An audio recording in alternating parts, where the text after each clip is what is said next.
Mike, how long has it been since this Tucson saw a vacuum? Too long, son. The smell. I was too ashamed to ask for help. Don't be. We're clearing the air and the mess today. It's a complete disaster inside. Mold and ash everywhere. I just couldn't reach down there anymore. It's too much. Can you help me find my dignity in there again? Please help me find my dignity in there again, Mike had whispered, his voice thin and fragile as he leaned on his weathered wooden cane standing before the putrid disaster of his device. 2005 Hyundai Tucson. Standing there in the biting cold, looking at that faded blue SUV, I realized the 15 years of accumulated grime and moldy food burying this vehicle were far more than just a messy interior. It was the physical weight of a man's silent struggle with loneliness and age. Mike was 80, a man who had spent his life working hard but now moved with the labored precision of someone whose body had become a cage, his hair as white as the snow on the ground, eyes fixed on the hazy headlights as if apologizing for the neglect. I saw a father and grandfather who had slowly let things slip away. After his world grew quiet, and I knew that if I did not get this vehicle restored to its former glory, I would be failing a man who had been turned away by others because his mess was deemed too disgusting to handle. Tucson was an absolute disaster zone on the inside.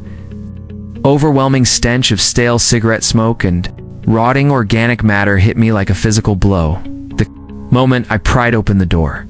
Every square inch of the carpet was seriously stained and literally buried under piles of discarded trash, moldy fries, and cigarette ash that had bonded with the fabric over a decade of neglect. There were nasty, grimy messes in every storage compartment, and a layer of human hair matted into the fibers that was truly hard to even look at.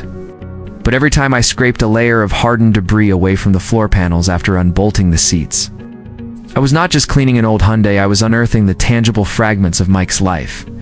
I found a forgotten child's comb buried deep in the filth, a relic of a time when his car was filled with the laughter of grandchildren instead of the heavy silence of a lonely cabin.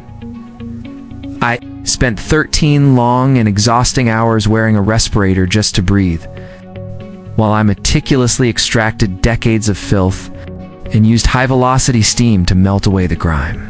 The amount of black, smelly sludge I extracted from those seats was staggering, and for hours, the only sound was the steady rhythmic hum of the extractor and the heavy, hopeful silence of a man waiting outside for a miracle.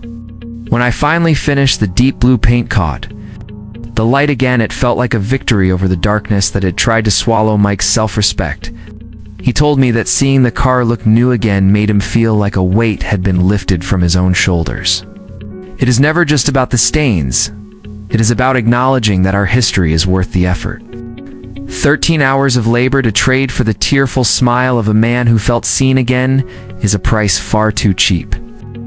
But what about you? If you saw a neighbor's life spiraling into a disaster like this, would you offer a hand to help them clean it, or would you just walk away from the smell? Comment your choice below, and are you ready to see your own legacy shine again?